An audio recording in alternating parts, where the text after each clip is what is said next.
Welcome to this week's episode of Air Tegwini Matters. My name is Zimbili Mazibuko, your host. Today we speak to veteran seaman Ubabu Johannes Shawe. September is Heritage Month and we celebrate who we are and where we come from. With decades of experience navigating the world's oceans, Mr. Shawe will share first-hand accounts of life at sea, maritime culture and the human side of sea travel. Babu Shawe sikubingelele sikwamukele namhlanje on Air Tegwini Matters. Ngiyajabula. Siyajabula kakhulu nathi ukuba khona kwakho namhlanje. Mhlawumbe usichazele baba ukuthi ubani uBaba uShawe. Uma sikhuluma ngoBaba uJohannes Shawe, sikhuluma ngobani, uzalelwe kuphi, wakhulela kuphi indawo. Ngokuzalwa ngizalelwe eKhethoman. Born and brought up in Ketoma. Ngise Nkumba. Yes. That was a Good Hope School. Zasikho. Khona eMount Carmel School.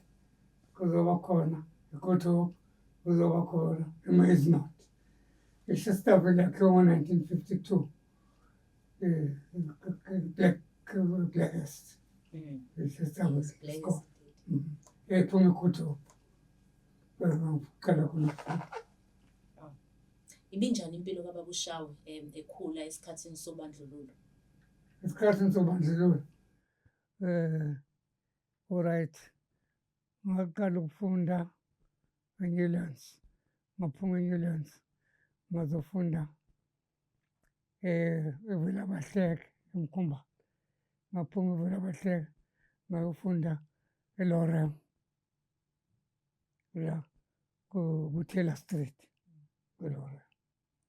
So emva kwalokho ngaphuma lapho ngayothatha ibhasi ngalithathiswa uButhelezi. Imbabazana eMawaqa. Wayesebenza wandaba zabantu yomabhalane. Baba uShawe, mhlambe awusichazele ngomlando wakho ngendawo yakwaMuhle. Siyazi ukuthi kwaMuhle sekuwumuseum manje. Yeah. Sithatheke baba usichazele ngomlando wakho ngendawo yakwaMuhle. Indawo yakwaMuhle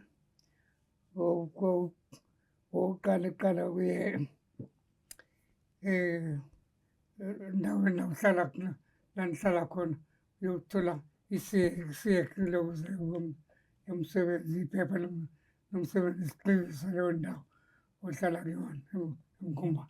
Uhambe uye kwaMuhle. KwaMuhle bese befika kwaMuhle babhekela ukuthi uhlala ekhaya kwakuse number 6 MK. Ukuze kufika kwaMuhle bese bhala-ke bahlala MK number 6. Bese bakwazi ukunika i-special ukwazi ukuthi umuntu ongaphansi kwamasipala. Uthola-ke i-special for 12 days kanje. Ukuthi uhambe ufuna umsebenzi. Okay. Ngokuthi uzothola umsebenzi unikeza abakhona bakugcwalisa ifomu bese uthatha ifomu yakwaMuhle. KwaMuhle bese befike bakurejista bekudedele nasebhasini lakho yonke ukuthi ubhale ukuthi usuqashiwe endaweni ethile usuyosebenza. Wasuqala kanjalo-ke nawe baba wabe yitilosi. Okuyitilosi-ke kwaqhamuka kamuva itilosi. Kade ngisebenza kwamasipala kwa-corporation. Kwakhiwa uMashi, kuqala kwakhiwa kwaMashi. Ngihlaba ipiki nefosholo. Ngifundile. Ngifake i-overall elalini nephakethe la. Nephakethe ngemuva. Namabhuzi. Ngihlaba ipiki. Kwamasipala. Kwamasipala ngasebenza kwamasipala. Ngishiye kwamasipala. Ngayeka kwamasipala umsebenzi. Ngabuya-ke ngazosebenza-phi. Ngasebenza emabhasini. Ngawukhondathi webhasi. Ibhasi engisebenza kulona lalihambela eSpringfield. Ngasebenza. Kwenzeka kwatholakala amakholi efuna ukuhamba ePitoli ivakashele ePitoli kwamanye amakholwa amanye. Sahamba-ke nabo ngikhondakthe ibhasi-ke mina. So walayisha amakholwa sahamba nawo. Uma sifika ePitoli, iMamelodi kwakuseFragfontein. Isabizwa ngeFragfontein iMamelodi. Safika sawashiya amakholwa. Okay. Sasa siyahamba-ke sayaphi e-Union Building. Sobona i-Union Building. Ngiqala ukubona i-Union Building. Okay. Kodwa saqala saya eZoo. Saphuma eZoo saya eMonameli. Sasisiya ePitoli Pretoria lokuze. Pretoria Union Union Buildings. Building. Asibuyeke baba uShawe. Nayi indaba la engifisa ukuthi kube yiyona osixoxela kahle ngayo. Le mpilo yakho ke yasemanzini as a seaman sewusebenza ke lapho. Ibinjani impilo lapho ngesikhathi uyitilosi? Ilapho la ngifuna usithathe usiyise khona. Impilo lapha usebenza lapha uzothi ngasebenza nama-Greek. The Greek people. Ngasebenza nayo. Sasebenza sahamba zonke lezi ndawo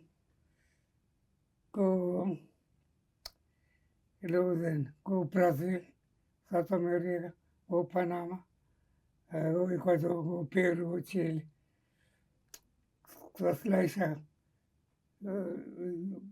Sasilayisha khona impahla siyisaphi siyise Australia. Masifika e-Australia sifike angithi mina sibabili sabantu abamnyama. Okay. Sibathathu sabantu abamnyama. Bama-Greek namaNdiya. AmaNdiya lithi melisebenza libize litshele ushefu enjiniya ukuthi angizolilekelela. Kodwa uma kusebenza mina ngisebenza umsebenzi ngize ngokuqede wonke nginedwa. Njalo uma kuyilona libize lithi angizolilekelela. Usethi kusenzeka ngelanga ngiqala.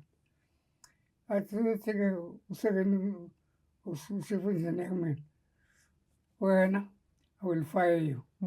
If I fire you, emva kwalokho imali yonke usuyisebenzile, you won't get not a cent. Otherwise ngizokuthengela ithikithi lePhanoni. I'll send you back to South Africa without your wages. Ukuthengela ithikithi lePhanoni kuphela kodwa uye ekhaya ungenamali. Kanti kuyakhosa ukuthi mina e-Australia sengingafika ngakusikhathi esiphambili. E-Australia ngiyakwazi e-Australia nemithetho yakhona ngiyayazi. Ngisuke lapho mina ngithule ngicabange ngivele ngiphume lunch time ngingaphandle emgwaqeni. Uqhamuka imoto ngiyimisi ngithi umlungu athi kumina, can I help you? Ngithi mina yes, can you help me? Athi ufuna ngisize ngani? Ngithi mina nearest police station. Athi nearest police station athi na. Athi yini police station ngimchazele ngimtshela ukuthi bathi laba bathi bazongixosha bangangikhokheli ngisho isenti bangithengele ithikithi lePhanoni ngigoduke ngiye e-South Africa ngingenamali. Bangithathe ngifike e-police station. Ngifike e-police station ngibachazela. Abesebuza omunye umfana womlungu ukuthi singakusiza ngani bese ngimchazela. Bese ngithi mina-ke manje ngathola umsebenzi labathi bazongixosha ngeke bangikhokhele ngisho isenti bazongithengela ithikithi lePhanoni kuphela. Ngithi okokuqala nginonkosikazi nginey'ngane ekhaya. Uma ngifika ekhaya bazi ukuthi ngiyasebenza. Uma ngifika ekhaya with my bare hands without money ngingenalutho nginalo ngisho isenti bazothini ekhaya. Athi lo mfana womlungu ngithi mina wazofika bathini ekhaya ingane ney'ngane zazi ukuthi mina ngizofika ngibaphathele imali ngibaphathele yonke into emnandi ngiyafika ngifaka ngezandla empty. Basethi lo mfana womlungu, no, I'll help you. Yes. Avele athi suka lapho umfana womlungu ngashayela inyuke union Mm. yase-Australia. Yes. Well, right, ifike i-union yase-Australia. Right. Bathi kumina, are you the person who uthi unenkinga kanje kanje kanje? Ngithi mina ngithatha union. Uzothi asikhuphe se-captain, sikhuphe se-captain. Masifika ku-captain, ngifake ingubo zomsebenzi zinamafutha engcolile. Sihlale kafika hlale kusofa. Bese ngimala eceleni uduze wakhe amdonse. Agudlube lo wenyunyana angihlalise ngangani. Athi uCaptain mina, hey, how can you sit down with your dirty clothes like that in my sofa? Asukume lo wenyunyana. What do you think? This is an animal. This is not an animal. This is a human being just like you. I think, again, who are you coming talking like that on my ship? Yeah. Asukume lo wenyunyana. I'd look here. I'm a member of the union. Kathi lo munye, you're a member of the union. Yes, I'm a member of the union. What again? You must bring all the books, everything, and you keep it here. I want to see how these people, they're working in here. Ukuthi basebenza kanjani abantu abasebenzayo. Yes. Ufuna ukwazi konke ukuthi umsebenzi walabantu basebenza kanjani bonke. Athi lona, athi ayithathe incwadi, seshaya uvalo. Uthi lo wenyunyana. Athi ayithatha ziqhaqhazele ziphunyuke incwadi ziyo. Athi ayithatha ziphunyuke ziyo. Aphinde ayithathe kancane ayikhuphula ayibekele. Ayifunda lo weunion. Athi mina, you still want to continue with this ship? Ngithi mina, no. I don't want to continue no more with this ship. But all right, okay. Athi look here now. I want everything yalo muntu ukuthi usasebenza isikhathi engakanani, wasebenza kanjani, naney'nsuku ayisebenzile la ukuthi usebenze kanjani, kwenzekani yonke into. Ungichazele yonke into yakhe. Ngizokubhala phansi yonke into, imali yakhe yonke into. Ngifuna imali yakhe yonke umkhokhele yona la phambi kwami. You must pay his money here. So ubusumthengela ithikithi lebhanoyi azogoduka ngalo ekhaya. Ithikithi lebhanoyi umfunele indawo azohlala kuyona le nto ibhanoyi lakubo ukuthi lizofika nini, ngoba ibhanoyi lalifika kanye elokuze ne-week e-Australia elize-South Africa. Nangampela umfunele indawo azohlala kuyona, and you gonna pay for him, umkhokhele le ndawo azohlala kuyona. Athi lo, I will do it everything. I said, okay. Kuse kuthi-ke ntambama bathi ngiqoqe iy'mpahla zami zonke ngiqhube zonke, bangithathe bangifake etekisini, iteksi ngithathe ngiyise ehhotela engiyohlala kulo. Athi nehhotela lizokhokhelwa wena yonke into. Ngiyohlala khona-ke ehhotela. Ngahlala 3 days, after 3 days. Bese ngithengela ithikithi lebhanoyi yonke into lafika ibhanoyi. Lase lisithatha-ke ibhanoyi. Sabuya-ke South Africa. South Africa. Ibhanoyi lasuka e-Australia lawa eMauritius. Lasuka eMauritius lazowa eJohannesburg. Johannesburg. That's a beautiful story, Babu Shawe. Thank you so much for sharing that story with us. Mhlampe baba wawuba away from home for how long?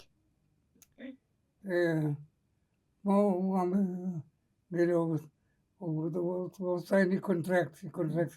So you contract about 6 months. Oh, so you were away from home for 6 months. Yeah. Oh, okay. How many countries did you go to? My countries. Sugarala, from Johannesburg to Luanda, to Luanda to Central Africa to Libya, to Libya to Egypt to Switzerland to Amsterdam. From Amsterdam, took 25 days to South America, Brazil, Pelham, Natal, Recife, Paraná, Salvador, Santos, Sao Paulo, São Francisco, Rio de Janeiro, Fortaleza. Sugar hapo,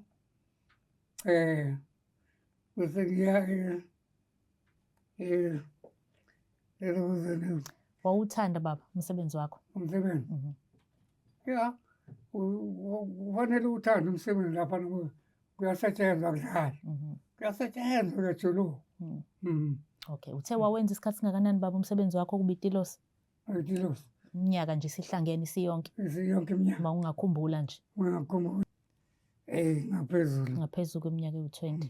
Mm. Okay, njengoba kuyinyanga nje ezamagugu kule nyanga, baba, uthini umyalezo wakho ongathanda nje ukunikeza abantu baseThekwini? BaseThekwini Mhm. ngabanikeza ngathi bangaphila kahle bajabule bathokoze bawuqede kahle unyaka. Ilokozo inxushunxushu engabe bikho. They mustn't fight. Ungazi bajabule bothokoze kungabe bikho ilokoza indlela ngoNomalema ubani nobani. Oh, kungabi khona inxushunxushu. Kungabi khona inxushunxushu baba. Khona inxushunxushu. Hawu, siyabonga kakhulu baba uShawe ngokusivakashela-ke namhlanje eThekwini Matters. Thank you so much baba. Sizobuye sikumeme nangelinye ilanga futhi. Yeah. Siyabonga kakhulu ubaba uJohannes Shawe lo besikhuluma naye obesichazela ngomlando wakhe njengetilosi khona-ke la eThekwini. Igama lami uZimbili wakoMazibuko.